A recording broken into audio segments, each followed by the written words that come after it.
అందుకని అందరినీ సమన్వయం చేసుకుంటానికి ఛాంబర్ ఉంది.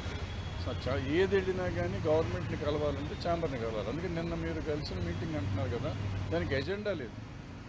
దానికి ఒక ఎజెండా ఉందంటే ఛాంబర్ పెట్టుకుంటుంది. అంటే మనం ఇండస్ట్రీ కలిసినట్టు. ఎజెండా లేకుండా కలిస్తే పర్సనల్గా కలిసినట్టు నా ఉద్దేశంలో. లేదు పర్సనల్గా కాదు పలానా వాళ్ళు చేసుకున్నారంటే నేను అనుకోవటం అది ఎఫ్డీసీ చైర్మన్ గారు పిలిచినట్టున్నారు. సో వాళ్ళు పెద్దవాళ్ళందరూ సోకాళ్ళు నిజంగా అందరూ ఇవాళ సినిమా చేస్తున్న వాళ్ళందరూ ఉన్నారు, పెద్దవాళ్ళు అందరూ ఉన్నారు. సో ఇండస్ట్రీ కొంతవరకు అనుకోవచ్చు. రన్నింగ్ ప్రొడ్యూసర్లు, రన్నింగ్ డైరెక్టర్లు, రన్నింగ్ యాక్టర్లు అందరూ ఉన్నారు. పేరు చెప్పకుండా అదే చెప్పాను నేను. అదే సార్, ఇండస్ట్రీకి గవర్నమెంట్కి మధ్య బాగా దూరం పెరిగింది. ఇటీవల జరిగిన కొన్ని ఇన్సిడెంట్స్ వల్ల ఆ దూరాన్ని తగ్గించుకోవడం కోసమే వీళ్ళందరూ అక్కడికి వెళ్ళారంట. అదే నేను కూడా అదే అనుకున్నాను. అంటే వెళ్ళటం మంచిదే కదా. ఇప్పుడు నేను ఆల్రెడీ మొన్న పెట్టిన వీడియోలో పెట్టాను. పెద్దవాళ్ళంతా వెళ్ళి ముఖ్యమంత్రి గారితో మాట్లాడి చేసుకోవాలనుకున్నాను. దానికి వెళ్తున్నారు, సెట్ అయిపోతున్నాను అనుకున్నాను. నిజంగా సెట్ అయిపోయింది. నిజంగా అయితే ఆ ఇష్యూ వరకు అయితే సెట్ అయిపోయింది. వీళ్ళు మాట్లాడారా మాట్లాడలేదా అనేది పక్కన పెడితే ఇష్యూ సెటిల్ అయిపోయింది. దాని గురించి ఎవరు వీళ్ళు కానీ వాళ్ళు కానీ మాట్లాడకూడదు అనే నిర్ణయం తీసుకున్నట్టున్నారు. నేను మాట్లాడలేదు. ఎందుకంటే ఇట్స్ ఇన్ ద కోర్టులో తేల్చుకుంటాము అనేది వాళ్ళకి వీళ్ళకి ఒక క్లారిటీ వచ్చేసింది, గవర్నమెంట్కి కానీ ఈ పార్టీకి కానీ. సో ఇక దాని గురించి క్లోజ్ అయిపోయింది. ఓ సంతోషం ఏంటంటే ఆ గొడవ వదిలిపోయింది కదా, ఇంకే గొడవ పక్కన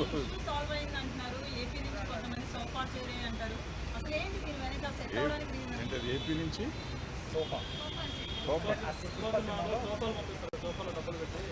నేను సినిమా చూడలేదు. మన తెలియని అడిగితే నాకు కంగారు పడతాం. ఇప్పుడు రేవంత్ రెడ్డి గారు గద్దర్ అవార్డ్స్ అని ప్రకటించాడు.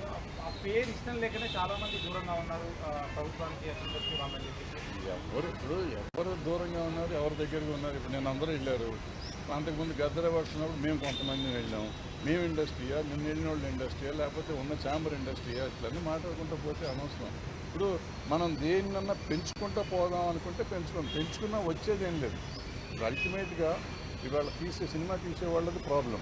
వాళ్ళు తేల్చుకోవాలి, వాళ్ళు ఏం కావాలనేది వాళ్ళకి కావాలి, మనం కాదు తేల్చాల్సింది. సో వాళ్ళు ఏం చేసుకుంటారు, ఎలా చేస్తారు అనేది మనకు అనవసరం. ఇప్పుడు నిన్న వెళ్ళిన వాళ్ళైనా, మొన్న మేము గద్దర్ అవార్డ్స్ అని చెప్పి మీటింగ్ పెడితే అలాంటి వాళ్ళు మేము వెళ్ళింది అయినా కానీ మేము ఎవరూ సాల్వ్ చేయలేం. ఒక సలహా ఇవ్వగలం ప్రభుత్వానికి. ప్రభుత్వం ఆలోచించే విధానం ఏముంటే ఆ విధానం ప్రకారం పనులు ఉంటాయి.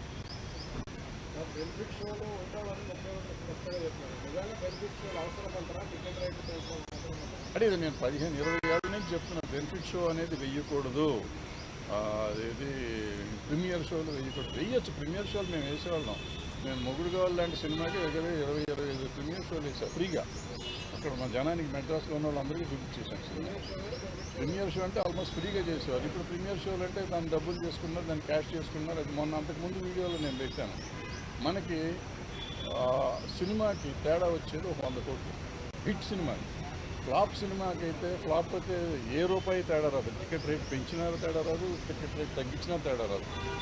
సో ఈ పెంచిన 100 కోట్లు వచ్చిందంటే 1000 కోట్లు చేసిన సినిమా.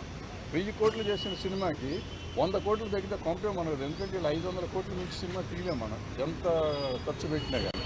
అంటే 1000 కోట్లు చేస్తే 500 కోట్లు ఆల్మోస్ట్ ప్రాఫిట్ ఉంటుంది. 100 కోట్లు తగ్గిన 400 కోట్లతో సాటిస్ఫై అవ్వమా, లేదు ఈ 100 కోట్లు కూడా ఆంధ్ర తెలంగాణ ప్రజల మీద వెయ్యాలా అనేది ఆలోచించుకోవాల్సింది పబ్లిక్ ఆలోచించాలి, ప్రొడ్యూసర్లు ఆలోచించాలి, ఆర్టిస్టులు ఆలోచించాలి, డైరెక్టర్లు ఆలోచించాలి. దీనికోసం మనం ముఖ్యమంత్రుల దగ్గరికి వెళ్ళి దేహి అని అడుక్కోవటం అనేది తప్పు అనేది నేను గతంలోనే చెప్పాను, ఇప్పుడు చెప్తున్నాను, ఎప్పుడు చెప్తాను.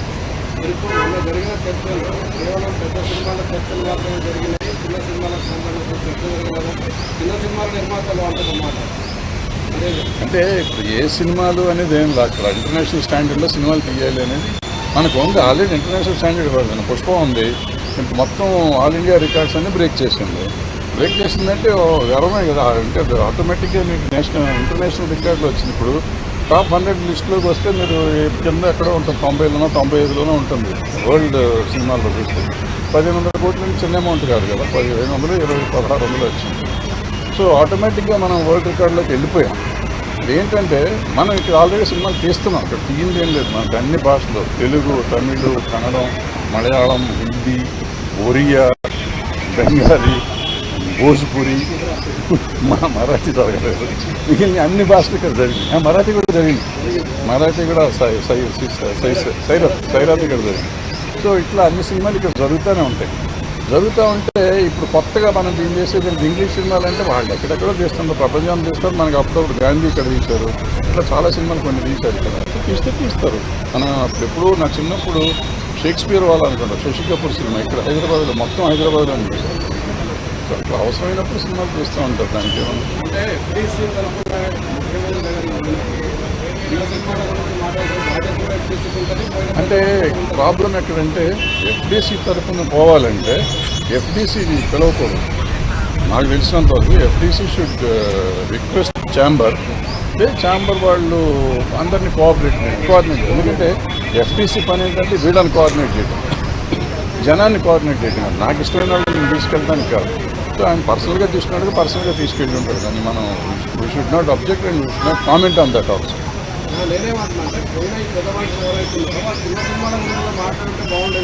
అసలు ఏ సినిమాని గురించి మాట్లాడలేదు వాళ్ళు. మీరు మాట్లాడి ఉంటే నువ్వు దాని గురించి మాట్లాడాలా, దీని గురించి మాట్లాడాలి. మాట్లాడారు, ఆయన చెప్పారు, వీళ్ళు విన్నారు, మీరు బ్రహ్మాండంగా చేస్తున్నారు సార్ అన్నారు, అయిపోయింది. అంత మట్టుకే కార్డియల్ రిలేషన్షిప్ కోసం వెళ్ళినట్టు అనిపించింది నాకు. ఆయనకి మా నాలాంటి వాళ్ళు పని లేని వాళ్ళు చాలామంది కూర్చొని ఇక్కడ ఐస్ ఉంది, కంపు మునిగిపోయింది, ఐస్ బ్రేక్ చేయాలి ఎవడన్నా అంటే బ్రేక్ చేస్తాను వెళ్ళారు, బ్రేక్ చేస్తారు, ఐస్ బ్రేక్ అయిపోయింది, హ్యాపీగా ఉన్నారు అందరూ.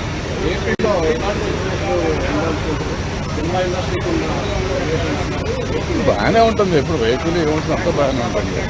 కానీ వాళ్ళ కోపం వస్తే వాళ్ళు కూడా టికెట్ రేట్లు పెంచుకోమంటారు అంతే మ్యాక్సిమం.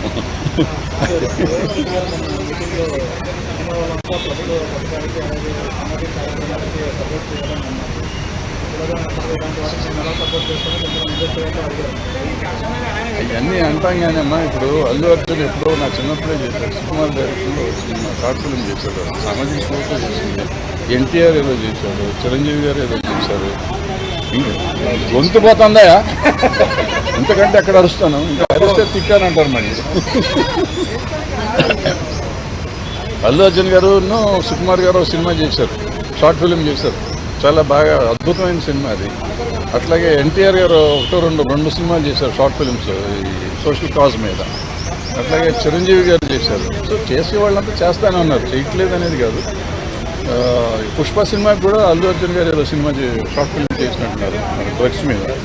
సో మనం చేసే పని మనం చేస్తా ఉంటాం. గవర్నమెంట్ మంచి పని చేస్తా అంటే మనం సపోర్ట్ చేయడం తప్పే లేదు, చేసి తీరాలి కూడా. ఇట్స్ మన డ్యూటీ. మనం సినిమా చేసి డబ్బు సంపాదించడం కాదు, సమాజానికి ఎంతో కొంత వికాసం కలిగించారు. 1 minute 1 second మనం 1 minute మాట్లాడితే కొంప మునిగేది ఏం లేదు, చేసి తీరాలి. వాళ్ళు అడిగా అసలు నేను రేవంత్ రెడ్డి గారు పెట్టినప్పుడు నేను ఫస్ట్ అబ్జెక్ట్ చేశాను. అబ్జెక్ట్ అంటే నేనేమన్నానంటే మీరు సినిమా తీసినప్పుడు చేయండి అన్నారు. అది నేను అబ్జెక్ట్ చేసి ఆ రోజు చేసి ఈ రోజు కూడా చెప్తున్నాను. సినిమా తీసినప్పుడు కాదు, ప్రతి ఆర్టిస్టు దీని గురించి చేసేయండి ఒకసారి. సినిమాకి ఎందుకు చేయాలో చేసుకోండి, ఏ సినిమాకి ఆ సినిమా కావాల్సింది చేసుకుంటా ఉండండి అని నా ఉద్దేశం. ఎందుకంటే అందరూ బాధ్యత ఉండాలి. నా సినిమా ఒక 4 ఏళ్ళు రిలీజ్ అవ్వలేదు అనుకోండి, నేను చెయ్యక్కర్లేదా? నేను కూడా చెయ్యాలి అనేది నా పాయింట్. ఎవరు చేసినా చేయకున్నా ప్రతి మనిషి, ప్రతి ఆర్టిస్టు, మార్కెట్ ఉన్న ఆర్టిస్టు, ప్రతి వాళ్ళు ఈ వీడియోలు చేయాలి అనేది మంచి ఉద్దేశం, మంచి పాయింట్లో అయితే చెయ్యాలి. అనవసరమైనటికి చేయక్కర్లేదు, అవసరమైనటికి చెయ్యాలి.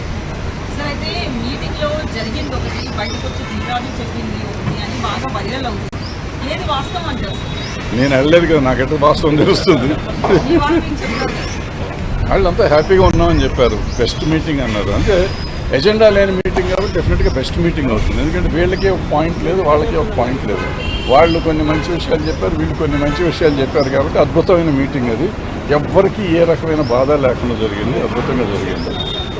అయితే సీఎం గారు మాట్లాడుతూ 8 సార్లు మా దగ్గరికి వచ్చారు సినిమాల కోసం, మేము రేట్లు పెంచాము మీ గవర్నమెంట్ ఫామ్ అయిన తర్వాత, కానీ మీ నుంచి మాకు రిటర్న్ ఏం లేదు. కాదు, అది కాదు. ఆయన ఏమన్నారంటే నాబోటి పని లేని వాళ్ళు కొంతమంది లంచం తీసుకుని టికెట్ రేట్లు పెంచారు అని చెప్పారు అని మీడియాలో ఎక్కడో చెప్పారు. చెప్తే ఆయన 8 జీవోలు వేసి ఈ 8 జీవోల్లో ఎవరు ఇచ్చారో నాకు చూపించండి అని అడిగారు. నాకు తెలిసింది ఇది. సో ఎవరు ఇవ్వలేదు కాబట్టి అందరూ నోరు మూసి కూర్చున్నారు. తెలంగాణ గవర్నమెంట్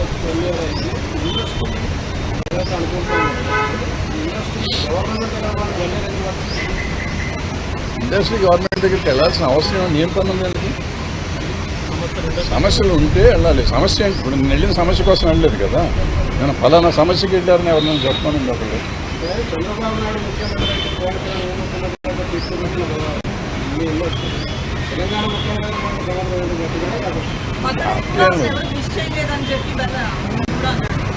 అమ్మ ఎప్పుడు ఎవరిని విష్ చేయమమ్మా. ఇప్పుడు ఊరికి అనవసరంగా వాళ్ళకి చేశారు, వీళ్ళకి చేశారు, వీళ్ళకి చేయలేదు, వాళ్ళకి చేయలేదు మనం అంటే ఇంతకుముందు ఎప్పుడు ఎన్టీ రామారావుకి చేశారా, నాగేశ్వరరావుకి చేశారా, సోమబాబు చేశారా, కృష్ణ గారికి చేశారా, చిరంజీవి గారికి చేశారా, బాలకృష్ణ గారికి చేశారు. ఎవరికి చేసాము? ఎవరు చేయలేదు, వాళ్ళు చేయలేదు, వీళ్ళు చేయలేదు. అంటే జనరల్గా ఇప్పుడు ఏమైపోయిందంటే ప్రతిదాన్ని మనం ఎక్కువ భూతద్దంలో చూడటం మొదలెట్టాం. అంతే తప్ప పలానా వాళ్ళు చేశారు, పలానా వాళ్ళు చేయలేదు అనేది ఉండదు. ఇప్పుడు ఏమైంది, బేసిక్గా చాలా వరకు సెక్షన్ అయిపోయింది. ఒక వర్గం, ఒక పొలిటికల్ పార్టీ సైడ్స్ వెళ్ళిపోయింది జనం. సో నేను ఒక పొలిటికల్ పార్టీలో ఉన్నాను అనుకోండి, మా నాయకుడికి నేను హ్యాపీ బర్త్డే చెప్తాను.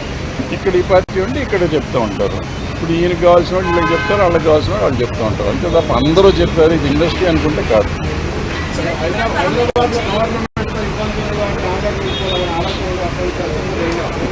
నాకు తెలిసి ఏం జరగలేదు. ఎవరిని వెళ్తే హ్యాపీగా వెళ్ళి రావచ్చు, తప్పేం లేదు. కాంపేం మునిగింది ఇప్పుడు. అంటే ఇక్కడ ఏమీ జరగదు. మొత్తం ఇండస్ట్రీ అంతా ఇక్కడ ఉంది. ఇవాళ ఇక్కడి నుంచి ఎవరిని వెళ్ళాలంటే మనకు అక్కడి నుంచి ఇక్కడ తీసుకొస్తాను 40 ఏళ్ళు పైన పట్టింది మాకు. వీళ్ళు ఇక్కడి నుంచి వెళ్తామంటే ఎట్లాగో ఉంటుంది అక్కడ. అక్కడ ఉండలేము. ఆంధ్రాలో మనకు కొన్ని కావాలంటే, సముద్రం కావాలంటే ఇక్కడ వేలేం కదా, అక్కడికి వెళ్ళి తీస్తాము. అట్లా కొన్ని చోట్ల ఇంతకుముందు గోదావరికి వెళ్ళి పొలాలు కావాలంటే వెళ్ళి ఇవాళ సస్యశ్యామలోనే ఉంది తెలంగాణ, ఇక్కడే తీస్తున్నాం పొలాలు కూడా. ఇట్లా అవసరమైతే వెళ్తాం. ఏమో మీలాంటి గొప్ప వాళ్ళు ఎవరన్నా సముద్రాన్ని ఇక్కడ తెస్తే సముద్రం కూడా ఇక్కడ తెస్తాం.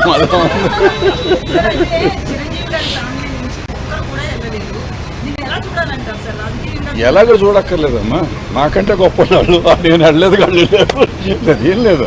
అంటే ప్రాబ్లం వాళ్ళకి ఇన్విటేషన్ లేదేమో, ఉందేమో వాళ్ళకు ఉండే పనులు వాళ్ళకి ఉండొచ్చు కదా. ఇప్పుడు పిలిచిన వాళ్ళంతా కంపల్సరీగా వెళ్ళాలని రూల్ లేదు. ఇక పిలవని వాళ్ళు కూడా పిలవకుండా వెళ్ళాలని రూల్ లేదు. పిలవకుండా కూడా కొంతమంది వెళ్ళి ఉంటారు. అట్లా అది లేదు ఇది లేదు. సో డెఫినెట్గా వాళ్ళని గుర్తించి ఉంటారు, మీరు చెప్పినట్టు పిలిచే ఉంటారు. రకరకాల సమస్యల్లో వాళ్ళు వెళ్ళి ఉంటారు. ఏంటనేది నాకు తెలియదు. ఇస్తారు, ఈ సంవత్సరం ఇస్తారు, గ్యారంటీ అవార్డులు అయితే ఇస్తారు. ఇస్తారు గ్యారంటీకి ఇస్తారు. అది సెంట్రల్ గవర్నమెంట్ మనకి సంబంధం లేదు. హైదరాబాద్ పెట్టారు, మన వాళ్ళు ఎవరు వెళ్ళట్లేదు. మనకి పర్మనెంట్ హబ్ తీస్తారు కదా, ఈ గవర్నమెంట్ వచ్చినాక తీస్తారు. బీజేపీ గవర్నమెంట్ వచ్చినాక తీస్తారు. ఇక్కడి నుంచి తీసేసి గోవా పంపించారు. అంటే నిజంగా ఏంటంటే ప్రాబ్లము, ఈ ఈవెన్ ఆ ఫెస్టివల్ కానీ ఈ ఫెస్టివల్ కానీ ఆఫీసు ఢిల్లీలో పెడుతున్నారండి. ఈ ఆఫీస్ ఎక్కడైతే హబ్ ఉంటుందో హబ్లో పెట్టాలి. వాళ్ళు పెట్టట్లు అక్కడ ఢిల్లీలో పెట్టి వీళ్ళ టికెట్లు, ఫ్లైట్ టికెట్లు, హోటల్కే డబ్బులు అయిపోతాయి. ఫెస్టివల్ ఫస్ట్ ఇవి ఉంటాయి కదా ఆఫీసులకే డబ్బులు అయిపోతున్నాయి. ఆఫీసర్లకి హోటల్ ఖర్చులు, ఫ్లైట్ ఖర్చులు. చాలా దుర్మార్గమైన ఇది. దాన్ని ఎప్పుడు మారుస్తారో ఆ సిస్టమ్ నాకు తెలియదు. మారిస్తే బాగుంటుంది. ఈ దేశంలో కొంత డబ్బులు మిగులుతుంది.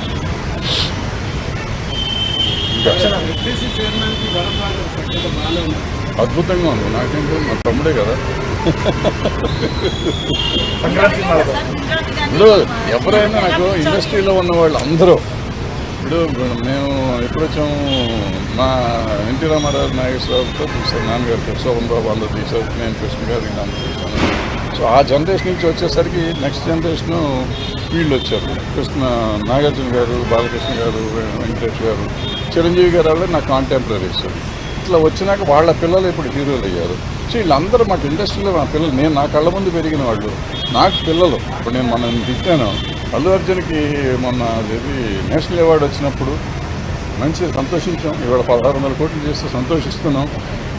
సంతోషమే. పిల్లలు కాబట్టి ఎప్పుడన్నా మనం తిడతాం, ఏమంటే వాళ్ళని హుషారు చేస్తాం. అదే తప్పురా, ఇట్లా చేయకుండా తప్పు, ఇట్లా చేయకూడదు, అట్లా చేయకూడదు అనే మాట చెప్తా ఉంటాం. అది మన తిట్టినట్టు కాదు, నెగిటివ్ ప్రచారం చేసి వీడి చంపేస్తాను, నిన్ను పొడి చేస్తాను కాదు పాయింట్.